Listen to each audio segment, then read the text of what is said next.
version 1. 44 kilometer na bagong-bago na ADB. Nagpakabit sa boss. Ito yung Night Ranger na AES 80 watt 7 mode. Ginamitan natin ang ating version 2 na clamp type bracket. Siyempre stainless na rin yung ginamit natin na tornilyo.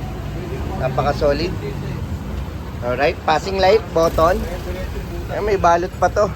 Alright, napakaganda, napaka-solid ng pagkakagawa. Crash guard version 2, red moto shield. Ayan. AES Night Ranger, ayan. Same na same lang ng TDD guys. Ayan. May mga gusto. Wish nyo lang at Anindo Thai Concept, number 9, CP Garcia Avenue.